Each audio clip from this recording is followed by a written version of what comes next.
Hi everyone, आपका बहुत बहुत स्वागत है मेरे चैनल पर कहानी वाला स्वप्न। आज मैं आपको 3 सच्ची डरावनी कहानियां सुनाऊंगा। ये कहानियां रेडिट से ली गई है। आज की कहानियां भूतों को लेकर है।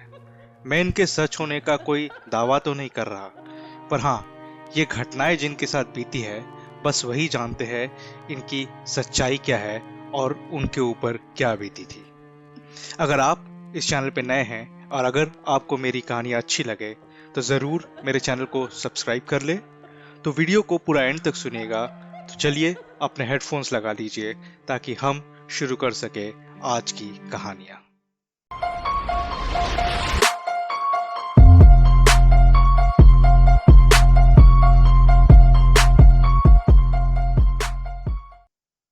मैं मैसाचुसेट्स के एक छोटे से शहर में पला बड़ा हूँ। यहाँ का इतिहास बहुत पुराना है क्योंकि यहाँ पर अमेरिका की रेवोल्यूशनरी जंग लड़ी गई थी। मैं और मेरी माँ एक छोटे से मकान में शिफ्ट हुए थे जब मैं सिर्फ 3 साल का था और अब मेरी उम्र 35 साल है। मगर आपके साथ जिन बातों को मैं बांटने जा रहा हूँ वो तो मुझे इतनी साफ याद है जैसे कि ये वाकया मेरे साथ कल ही हुआ हो। मुझे याद है जैसे ही हम उस घर में शिफ्ट हुए थे मुझे सोने में दिक्कत आने लगी, जैसे कि मुझे रात भर नींद ही नहीं आ रही थी। धीरे धीरे मुझे डरावने सपने भी आने लगे और तो और मैं रात को 3 बजे हर रोज चीखते हुए उठ जाता। मेरे साथ ये हर रात होने लगा। मैं ठीक रात 3 बजे चीखते हुए उठ जाता। मैं इतना डरा हुआ रहता था कि बस अपने माँ से लिपट के रोता था और रोते रोते मुझे नींद आ जाती थी। ये हादसे अगले 2 सालों तक चले। इस अगली घटना के दौरान मैं लगभग 5 साल का था। मैं अपने बिस्तर पे सो रहा था कि अचानक 3 बजे मेरी आंख फिर से खुल जाती है। इस बार मैं शांत रहा और चिल्लाया नहीं। मुझे ऐसे लग रहा था कि कभी भी कुछ भी हो सकता है।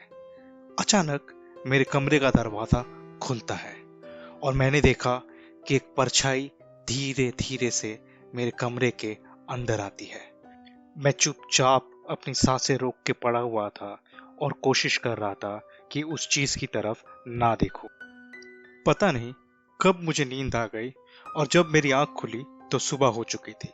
मैं जल्दी से अपने बेड से निकल के अपनी माँ के पास गया और मैंने उनसे पूछा, मम्मी, क्या कल रात तुम मेरे कमरे में आई थी? तो उन्होंने कहा, नहीं बेटा, मैं तो कल रात उठी तक नहीं थी। उस घर में बस हम दोनों ही रहते थे। अगर उस रात मेरी माँ नहीं थी तो फिर वो कौन था जिसने दरवाजा खोला? क्योंकि मुझे इतना तो यकीन है कि मैं जगा हुआ था और ये कोई सपना नहीं था। बहरहाल उस बात को भुला के मैं अपनी जिंदगी में आगे बढ़ गया। माँ को मछली पालने का यानी फिश और फिश टैंक का बहुत शौक था। हमारे घर में 2 बड़े फिश टैंक थे जिसमें बहुत किस्म की मछलियां पल रही थी। मगर एक बहुत ही अजीब बात होती, हर एक दिन एक ना एक मछली हमारे फिश टैंक से मर जाती। ऐसा नहीं है कि मछलियां मरती नहीं, मगर बात यह है कि माँ को मछलियां पालने का शौक और बहुत अनुभव भी था। तो इस तरह से मछलियों का रोज मरना लगभग नामुमकिन था। एक रविवार जब हम चर्च से वापस आए तो हमने देखा कि दोनों टैंक की सारी मछलियां मर चुकी है।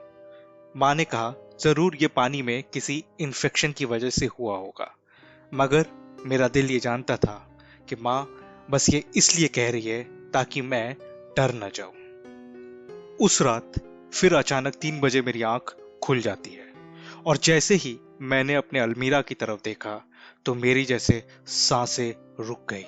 मैंने देखा एक काला साया जैसे काले धुएं की तरह मेरे अलमीरा से निकल के मेरी बेड की तरफ आ रहा है।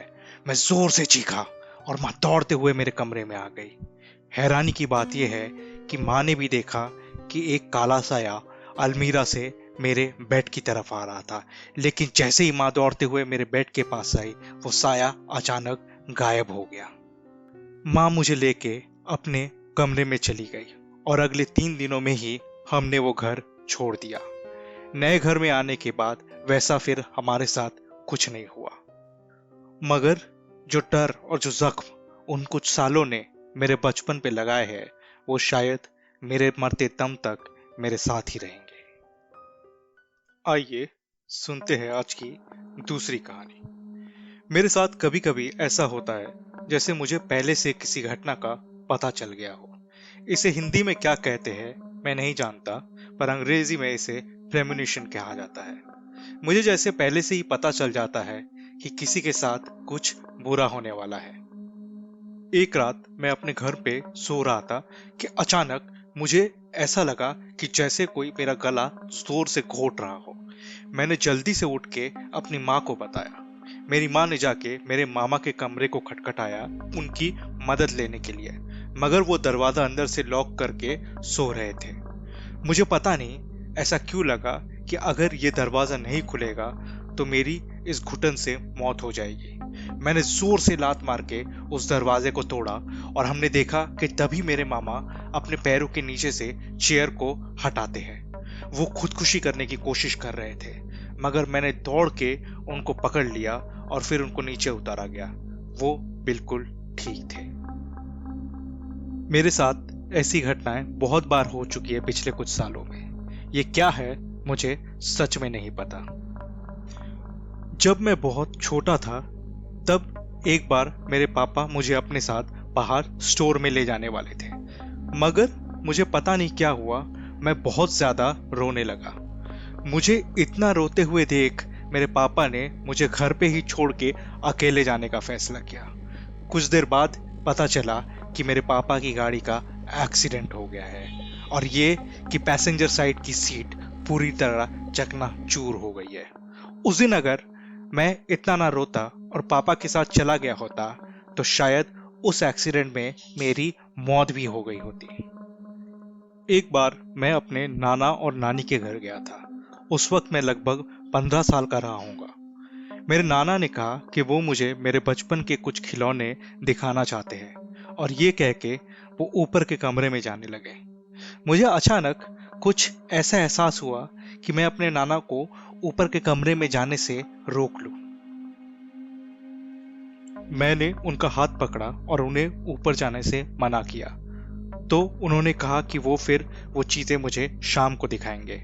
उन्होंने ये कहा ही होगा कि ऊपर वाले कमरे से जोर की आवाज आई। मैं दौड़ के ऊपर गया और मैंने क्या देखा कि ऊपर वाले कमरे का झूमर गिरा हुआ है। अगर मेरे नाना उस वक्त ऊपर गए होते तो शायद वो झूमर उनके ऊपर गिर गया होता।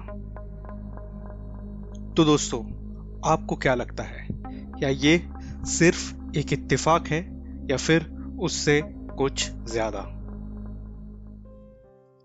आइए सुनते हैं आज की तीसरी कहानी। जब मैं 4 साल का था तब हमारा परिवार कैंटोनमेंट एरिया में शिफ्ट हुआ। ये 1970 के दशक की बात है। मेरा एक बड़ा भाई है जो उस वक्त 6 साल का था और एक छोटा भाई जो उस वक्त लगभग 1 साल का होगा।